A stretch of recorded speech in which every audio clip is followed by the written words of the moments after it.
Papahuli ba ang Bicol Isarog sa Higer V-Series race ngayon dito sa Pilipinas? Nandito tayo ngayon sa Bicol Isarog Garage para silipin itong kanilang bagong Higer V12. Isa lang ito sa mga additional brand new buses ng Bicol Isarog para sa kanilang refleeting ngayon ng kanilang mga buses. At ano nga ba ang kaibahan nito sa mga lumalabas na Higer ngayon? Nag-order sila sa Higer ng bus na hindi kasama ang upuan. At look, pinakabitan nila ito ng kanilang iconic Lazy Boy seats. Dito nakilala ang Bicol Isarog sa kanilang malalapad at malalambot na Lazy Boy seats. Sinubukan ko ring i-experience itong Lazy Boy seats nila. At walang kupas, sobrang lambot pa rin ito dahil na rin siguro sa customize nila ito ng mas pinakapal na foam made from Uratex. Masasabi kong para ka na rin nakasleeper dito kapag full recline mo ito. Sama mo na rin ang leg rest. Tinry din natin sa dalawahang seats. Same rin, relax na relax ka talaga dito. Unlike sa mga China seats na matitigas at makikipot ang design, mas pinili nila ang locally built Lazy Boy seats, equipped with USB phone chargers and safety seat belts. Ganun rin dito sa pinaka last row, kahit nasa pinakadulo ka na, komportable pa rin. Equipped din ito ng toilet sa gitna ng ere ng bus. Mahalaga na ito sa ngayon, lalo na sa lumalalang traffic going to Bicol. Very elegant ang lighting ng unit na ito with cyan mood lights.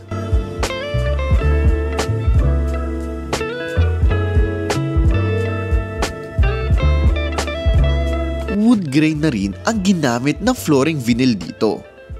At meron ding spacious overhead luggage compartment. Mas pinaganda talaga itong bago nilang Higer dito sa Lazy Boy seats nila. Tingnan naman natin ang driver's area. At dito ako na-amaze. Napakasimple lang. This unit is equipped with ZF automatic transmission. Wala na siyang manual na cambio sa gilid. Accelerator lang at brakes. Wala na ring clutch pedal.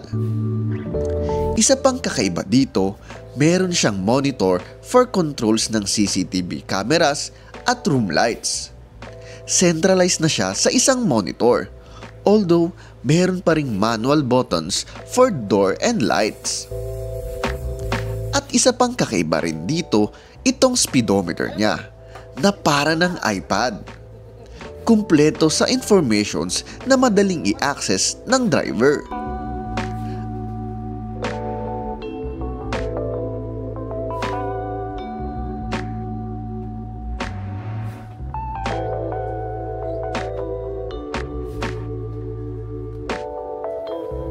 At yung ibang accessories like aircon and stereo, manual ang kinabit nila.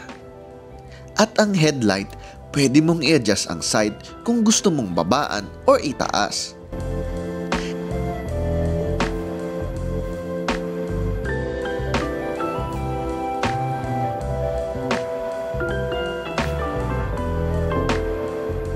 Equip rin siya ng retarder.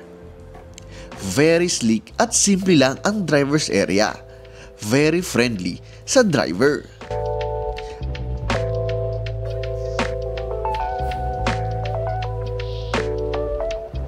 At isa sa pinaka nakaka-amaze dito, meron na siyang wireless phone charger.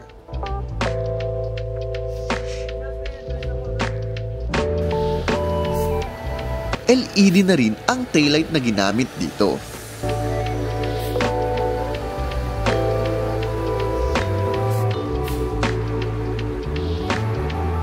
At equipped with middle door for easy and faster ingress at egress ng mga pasahero.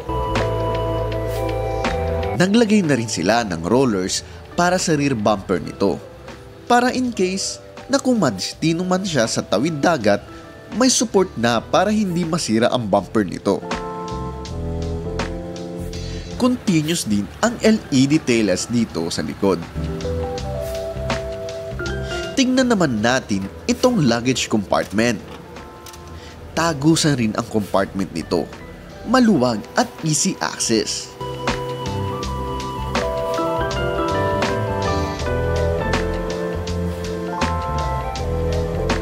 Silipin din natin itong engine niya. This is equipped with Yuchai engine with 330 horsepower. Parang European na rin ang design nito. Meron na rin siyang sariling switch dito sa likod. At 2 belts na lang rin ang i-maintain nila.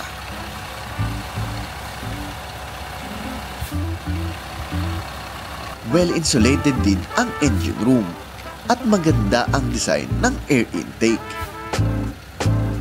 Maluwag ang engine room nila, well ventilated.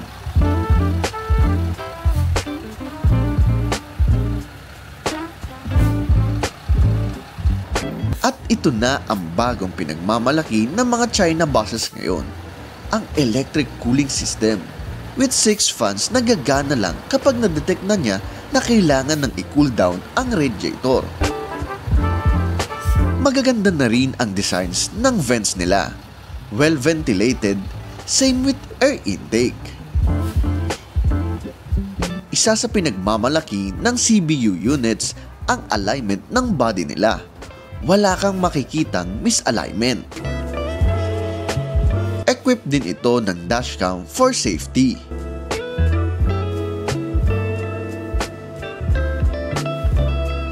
This is 12.4 meters bus as requested ng BITC para mas maging maluwag ang legroom space ng mga pasahero compared sa 12-meter buses. Ang height niya ay 3.6 meters, standard deck ng mga China buses. At malaki rin ang side windows, maganda sa view ng mga pasahero. At ito, akala ko salamin, gloss paint lang pala ang ginamit, na fake ako dun. Very futuristic na ang mga muka ng mga China buses. Naalala ko ang design niya sa mga mukha ng Expander at bagong Montero.